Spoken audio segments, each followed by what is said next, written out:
Hey folks, Dr. Mike Israetel for Renaissance Periodization, Chapter 4 of the Renaissance Diet Book 2.0, Nutrient Timing.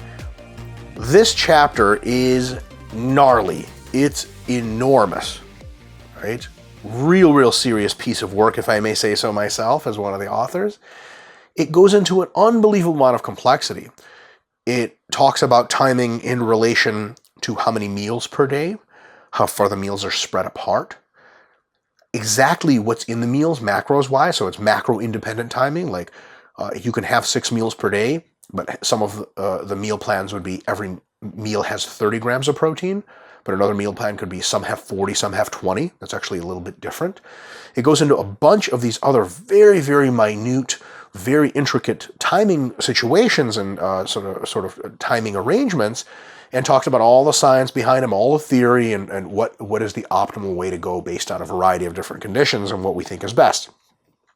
Here in this nutrient timing video, we're just going to get real down to the basics, and if you want the intricacies, the buy link for the book is right below this YouTube video. So here we're going to simplify how many meals per day should we eat, and is there any special way to time those meals around activity or periods of low activity or anything else.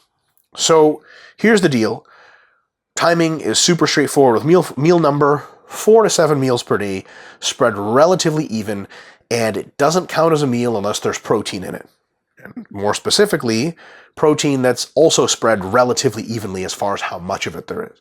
So not all of your meals have to have exactly 50 grams of protein if you have, 200 grams of protein per day in 4 meals.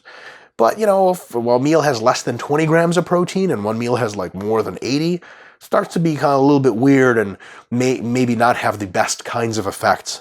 Certainly safe, just maybe not optimal for body composition and performance. So 4 to 7 roughly evenly spread meals throughout the day. Each meal has to contain protein in order to prevent muscle loss and in order to supply nutrients for muscle growth. What about carbs? Do you need those for energy, so on and so forth? Yes. Specifically, you need them a little bit more, not a lot more, a little bit more around times of activity than times of inactivity. For example, let's say you train in the mid-morning. If you wake up in the morning, it's probably a good idea to eat plenty of carbs because it's going to fuel your activity and your workout just a couple hours later. It's probably a good idea to eat a lot of carbs right after the workout to refuel your stores. That's when your muscles are most sensitive and your fat is least sensitive. And you eat plenty of carbs throughout the day, and then when you get closer to bedtime, it might be a good idea to eat maybe a little fewer carbs so you don't have just carbs floating around in the blood when you're asleep and probably nothing to do with them and they get turned into fat. Are these huge differences? No, but they're meaningful, and actually if you have a lot of carbs in you when you're trying to fall asleep, you can have kind of a lot of energy, sweat a lot, and as I'm doing now, and then all of a sudden, it's a little bit more difficult to fall asleep. So it's probably a good idea to take your carbohydrate intake and assign it to pre and post activity. What about during activity? Well, we can get into this a little bit more with supplements, but during activity, carbohydrates and protein can be consumed. It really doesn't benefit you until the activity is really strenuous or longer than an hour, probably both. So if you have like a 45-minute weightlifting session, you probably don't have to have a shake with it. I sure don't. But if you're doing like a fitness sport workout at a CrossFit gym and workouts 3 hours long, real hard stuff, it really is a good benefit to have a protein and carb shake with you to titrate those nutrients during that time, to enhance your performance during that session, to set up your recovery, and to make sure you're not losing a whole lot of muscle during that session and you're priming the muscle growth process. What about fats? We got proteins, we got carbs, we got fats. Fats are good at any time of the day, but remember, fats slow digestion a lot. It's not a bad thing. They just make everything with them, including themselves, leach out of the gut a little bit more slowly than otherwise would.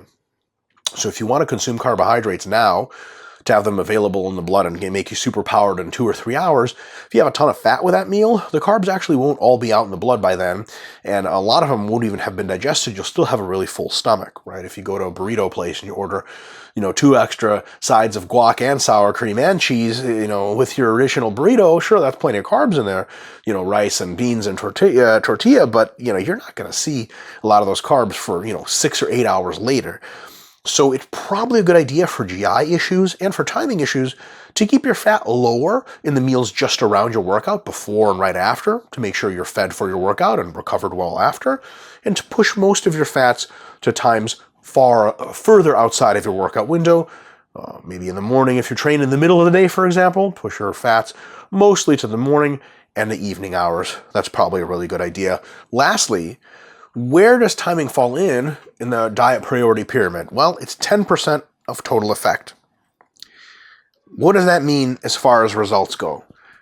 That means that if you're trying to lose a bit of fat, gain a bit of muscle, get in shape, take sort of control of your body, you don't have to worry about timing too much.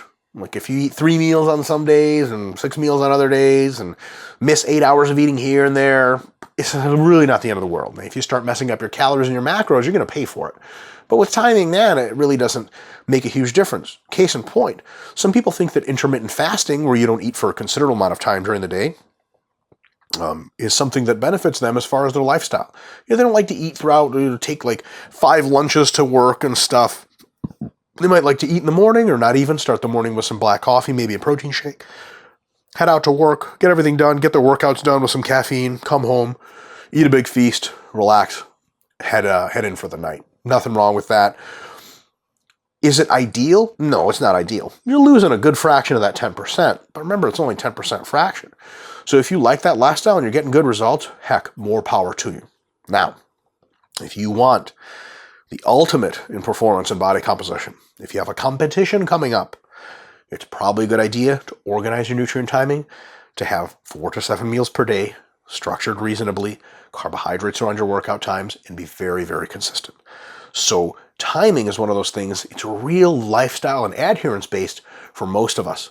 But some of us who want sort of that top tier primo results, we're going to have to pay attention to it, because remember, 10%, maybe 7% if you do a reasonable job with timing, is not the end of the world for results if you can only, nab 80% of it. If you only have enough energy and resources through the day to do a decent job, don't worry about timing too much. It's not a big part of the picture. But 7%, as far as performance differences between folks, that's going to take you outside of districts and regionals. And forget about nationals, right? So if you really want to be competing at a high level, or you're tired of losing, you want to win more, or here's another one, you haven't been able to gain muscle, or when you lose fat, you lose a ton of muscle, and you haven't ever worried about your timing and it's a bit wonky, good time to pay attention to it.